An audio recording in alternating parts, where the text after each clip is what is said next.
لوگوں اپنے پروردگار کی عبادت کرو جس نے تم کو اور تم سے پہلے لوگوں کو پیدا کیا تاکہ تم اس کے عذاب سے بچو،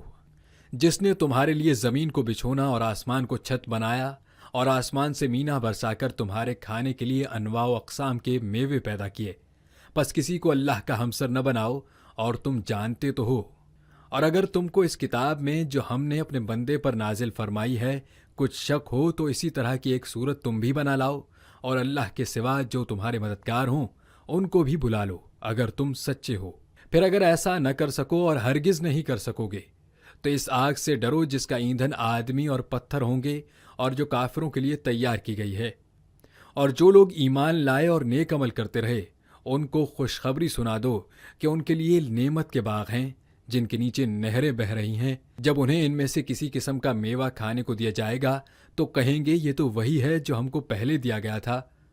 اور ان کو ایک دوسرے کے ہم شکل میوے دیے جائیں گے اور وہاں ان کے لیے پاک بیویاں ہوں گی اور وہ بہشتوں میں ہمیشہ رہیں گے۔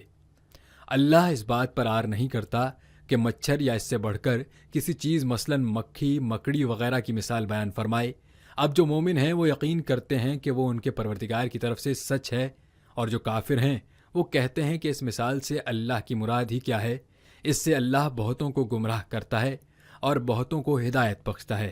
اور گمراہ بھی کرتا ہے تو نافرمانوں ہی کو، جو اللہ کے اقرار کو مضبوط کرنے کے بعد توڑ دیتے ہیں، اور جس چیز یعنی رشتہ قرابت کے جوڑے رکھنے کا اللہ نے حکم دیا ہے اس کو قطع کیے ڈالتے ہیں اور زمین میں خرابی کرتے ہیں، یہی لوگ نقصان اٹھانے والے ہیں۔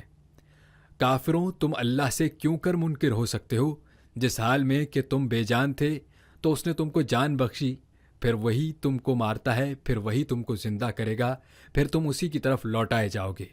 وہی تو ہے جس نے سب چیزیں جو زمین میں ہیں تمہارے لیے پیدا کیں، پھر آسمانوں کی طرف متوجہ ہوا تو ان کو ٹھیک ٹھیک 7 آسمان بنا دیا، اور وہ ہر چیز سے خبردار ہے۔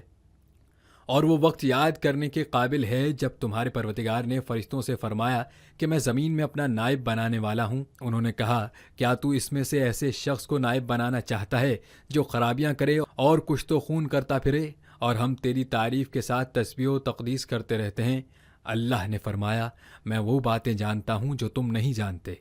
اور اس نے آدم کو سب چیزوں کے نام سکھائے، پھر ان کو فرشتوں کے سامنے کیا اور فرمایا کہ اگر سچے ہو تو مجھے ان کے نام بتاؤ۔ انہوں نے کہا تو پاک ہے، جتنا علم تو نے ہمیں بخشا ہے اس کے سوا ہمیں کچھ معلوم نہیں، بے شک تو دانا ہے، حکمت والا ہے۔